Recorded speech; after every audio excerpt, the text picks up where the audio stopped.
نايتمان بانا دكني كلنا نايتمالي بانا لومي نايتمالي بانا لومي جبنا انصالنا دكني نايترغ دكني دك عزي مادي قرماغو أفراد كم زودي دليناكو كلنا ولدي دليناكو كلنا نوابي دكنا مرادي عقد رغيو لو ما عندي عقد رغيو لو ما عندي بداي قبلكو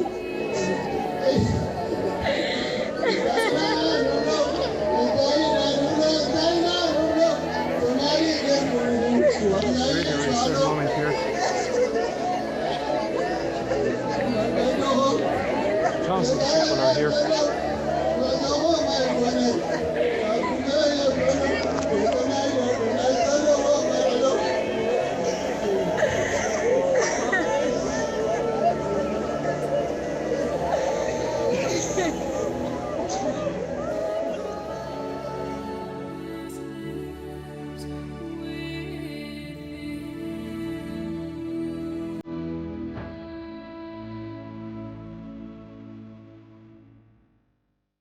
زي حقاوان أفريقاوان سدتنيات صعنا ناب إيطاليا كسجر سفتنة جالبا بمتحلا لعلي 300 كواتهم مويتهم كونو كان زغلو يقلص علوم.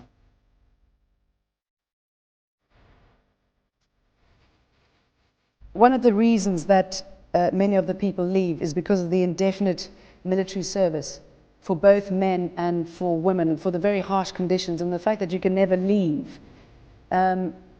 Why is there this? This is another lie. Again, another lie. It's compromising your credibility.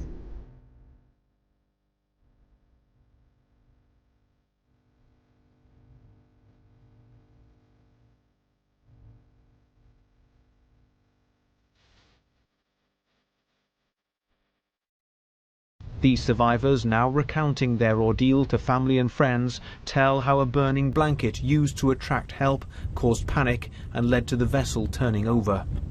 And he threw away the blanket, but he threw it towards some people who were just sitting there. They screamed and everyone ran towards the other side of the boat. Because everyone was standing on one side, the boat was unbalanced and then it capsized. 30-year-old Gamani Nagasi tells me he'll never forget what he saw. For 5 hours we were floating, using the dead bodies of our companions. There is nothing worse than this. There were many children. There was a mother with her 4 children, a mother with an infant, all lost at sea. My mind is scarred and in a terrible condition. The coffins of the 111 bodies recovered from the sea after Wednesday's ship. This morning after a boat carrying migrants from Africa sank in the Mediterranean Sea and at least 90... This morning, dozens of people are dead and hundreds more are feared dead. Now to our top story, up to 300 migrants feared dead after a boat carrying African migrants caught fire off the coast of Lampedusa. Many have already perished on their way to Lampedusa, but with scores of bodies now ashore and hundreds more still missing. This is among the worst of divers believe many bodies are still inside the boat. They are not looking for any more survivors.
سكيات بزيحو كان ستنا وحيو نسلي يسليخم وفي وافترحو اسقبل أرويت نيرا تخيوتو سلبك يا بلاني دقيق يا انتو وقبيل خيدونا متاي بزوتو حبسك شون ايتملسن نسوس ايام لسن خمك شون ايتملسن نسوس ايام لسن ايتبع جوني Non posso non ricordare con grande dolore le numerose vittime dell'ennesimo tragico naufragio avvenuto oggi al largo di Lampedusa.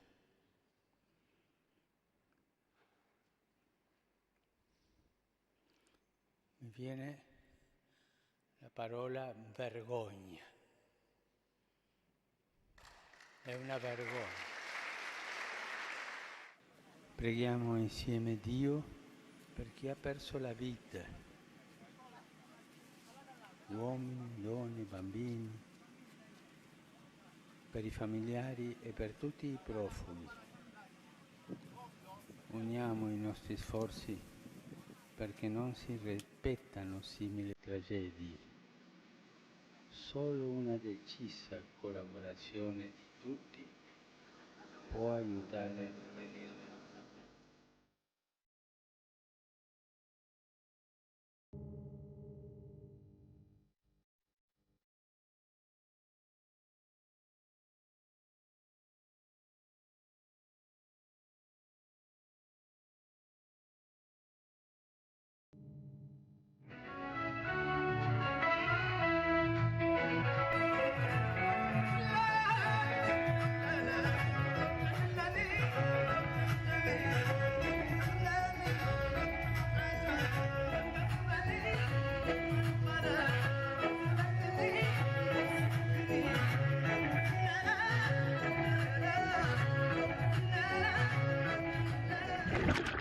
This is the first glimpse of the migrants' boat, which lies 150 feet beneath the surface.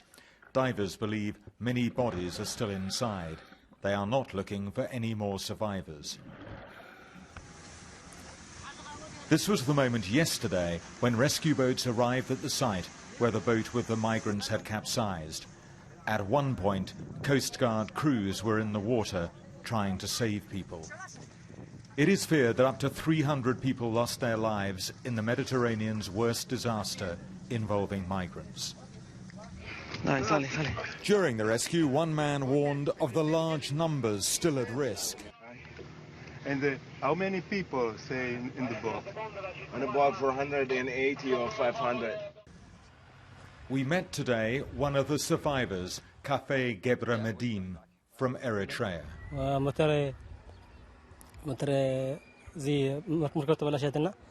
We got out swimming. Our motor didn't work anymore. We turned on a fire. The fire got out of control, and everyone jumped into the water. Throughout the day, ships and helicopters have been scouring the waters. There are still 200 people unaccounted for. The survivors say they were so close to land they could see the lights. Some of the early rescuers have been describing the moment they arrived at the scene. Domenico is a fisherman who told us many of those he saved were covered in kerosene. When I stopped the boat, you could only see the heads with the arms in the air, and they were screaming. There were so many people in the sea. We only managed to save 20 of them. 2 have now died, 2 women. 7 countries today take almost all the refugees in Europe.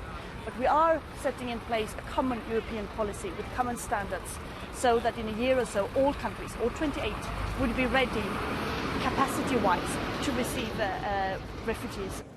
Tonight in Lampedusa there was a silent procession, a small island in mourning. They know there are no easy solutions to a crisis that drives tens of thousands to their shores. European Commission President José Manuel Barroso's trip to the Italian island of Lampedusa began with boos and shouts of shame and murderers from some of the residents.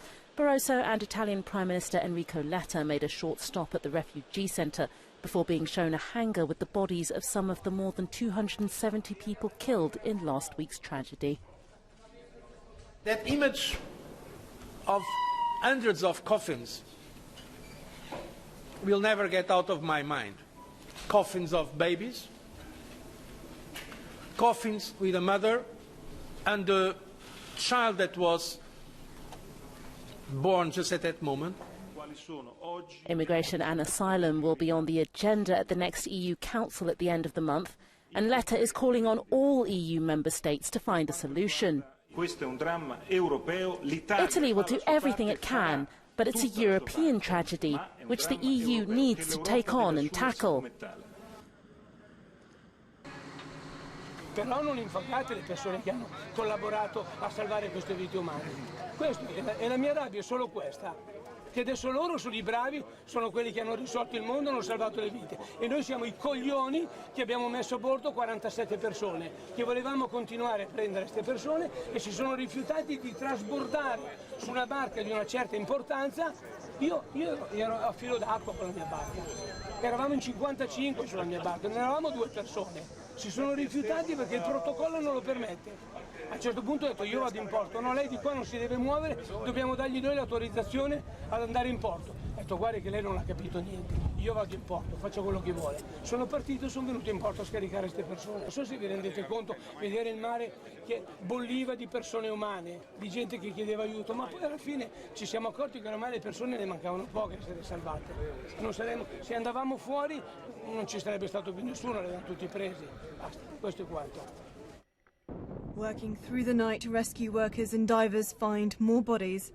The wreck of the migrant vessel lies on the seabed less than a kilometre from the shores of Lampedusa. Around 500 African asylum seekers were on board. As many as 300 could be dead. We went underwater 3 times and we recovered 18 bodies, of which 10 were outside the ship at the bottom of the sea, and 8 were recovered tonight from inside the ship. We were the first to save anyone. We were near the port, spending the night on our boat. We heard screams and we rushed to see what was going on. Actually, they were more like whispered cries, not screams. Loads of them were crying. 200 people in the water is an unbelievable sight. Many helped pull others from the water, those who couldn't climb aboard by themselves because they had no strength left. Many were naked to give themselves the best chance of staying afloat. These people, many of them are likely to have been fleeing war, fleeing persecution, fleeing human rights abuses in their own countries. So this is a tremendous tragedy of multiple layers. The Italian government are calling on the EU border control agency Frontex for help. They want a marine patrol in place, saying it's the border of Europe, therefore Europe's coast. We feel abandoned by Europe. We feel abandoned like no other day today. I don't know how many more people need to die at sea before something gets done. And we will make sure that our voice is heard during the next European Council, both ourselves and the Italians, to say that rules need to change. Whether they are tighter or looser, it doesn't really make, it's not the issue. The fact is that as things stand, we're just building a cemetery within our Mediterranean Sea. We have solutions, we have proposed solutions. First of all, changing the rules that govern all this sector, namely the Dublin II regulation, increasing international development aid, increasing the patrols in order to rescue people at sea, and definitely roping in countries such as Libya as active partners within all these operations. Until now, we have encountered statements, words, but little more than that.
The national service became absolutely without limit.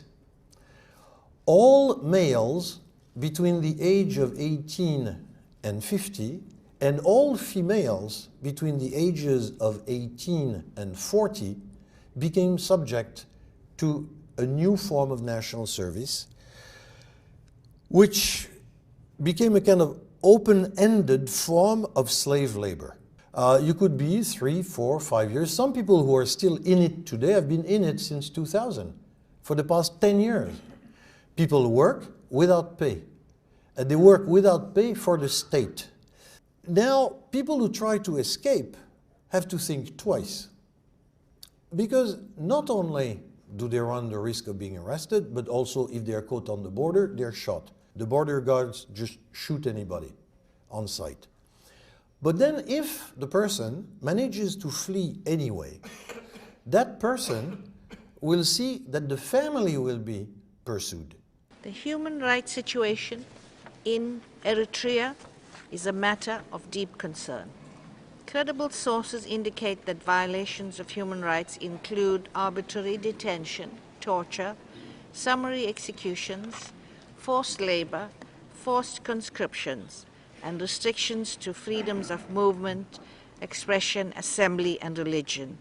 There are an estimated 5,000 to 10,000 political prisoners.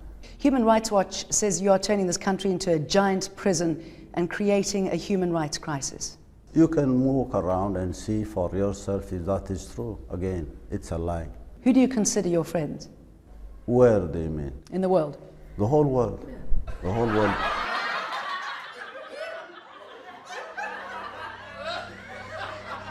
Excellencies, based on my findings, I'm extremely concerned about the human rights situation in Eritrea. The prevailing situation in the country is characterized by extrajudicial killings, enforced disappearance and incommunicado detention, arbitrary arrest and detention, torture, and inhumane prison conditions. The human rights situation in Eritrea continues to pose serious concern. We deplore the lack of meaningful cooperation extended by the government of Eritrea to the rapporteur. Let me assure the rapporteur about Slovakia's full support to the mandate. We see a strong need for its further extension. Thus, we are encouraged by the renewed initiative pursued by the African group. Slovakia concurs with the special rapporteur that in Eritrea a real change would require a fundamental reform process, transforming the current culture of rights denial into one anchored in the rule of law and in respect for and the realization of all human rights and human dignity. We regret, however, to hear that the government of Eritrea has not collaborated with your mandate. Ms. 𝐂𝐑𝐓, you reported a number of alarming human rights violations in Eritrea. We are very concerned about arbitrary arrests, the lack of fair trial, and the dismal prison conditions in the country. We're also very worried about the lack of freedom of expression in Eritrea and the reported arbitrary arrest and incommunicado detention of journalists. According to the reported information, basic tenets of the rule of law and fundamental freedoms are not respected in Eritrea. The series of arrests following the event of 21 January of this year also constitutes a matter of concern. We urge Eritrean authorities to respect international human rights law and implement Eritrea's international obligations, as well as the Eritrean constitution and its provisions. The Czech Republic wishes to thank you for your first report that sheds light on brazen disrespect for human rights and human dignity in Eritrea, accompanied by a culture of impunity. Despite the fact that Eritrea is a party to a number of core international human rights instruments, it systematically violates most of the rights enshrined in them. This appalling human rights situation, in which the very right to life and personal integrity is violated, pushes many Eritreans to leave their homes for an uncertain future abroad. Many of them are dying on the journey as a result of the shoot-to-kill border policy of the government. Public discourse, including on human rights issues, is non-existent, as all civil liberties are under severe restrictions and state control. There are no independent press or media. Formation of political parties or private associations is not allowed. No civil organizations or non-governmental organizations are permitted, and there is currently no single international NGO operating in Eritrea.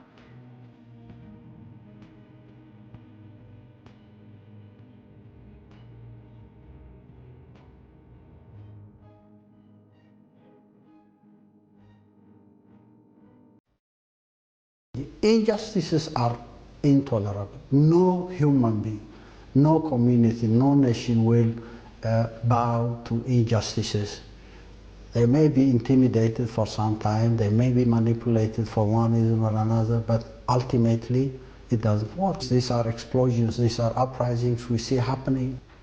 These situations have been accumulating for so long, and finally it explodes. People in the streets come out, and people are revolting everywhere. It's not in the Arab world, it's not in Africa, it's not in Europe, it's everywhere.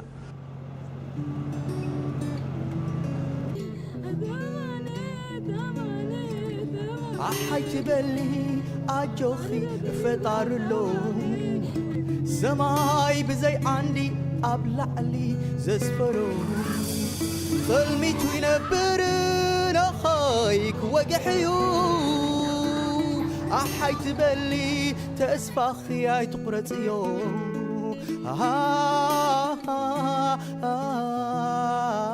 كلك حلف يا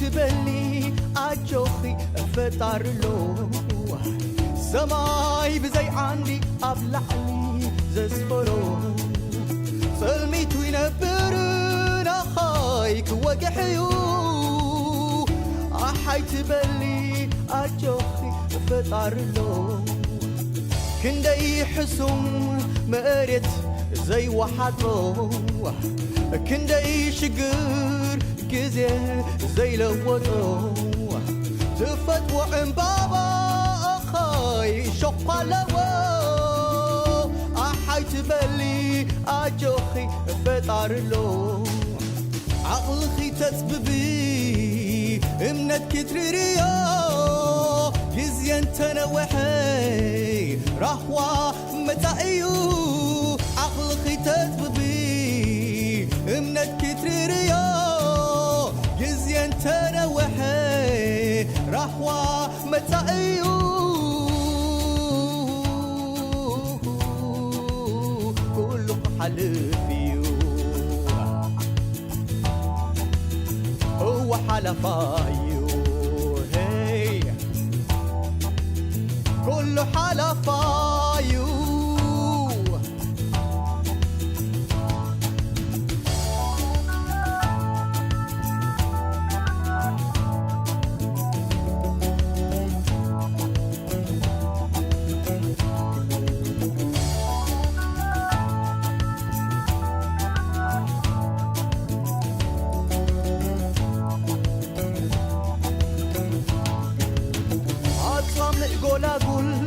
قوبو أبلع لقوبو سهارة مدري بينا سب زي ركبو أوي خاردائي يا خاي زي بلو حيت بلي أجوخي فتار اللو رمانيت ببحري كسدد تقدني قالي أساقيرو قالي ترفي قالي أضحيلو قالي به وتقبري حيث بلي عجوخي فتعرلو عقلخي تسببي امنت كتريريا يزين تنوحي رحوة متعيو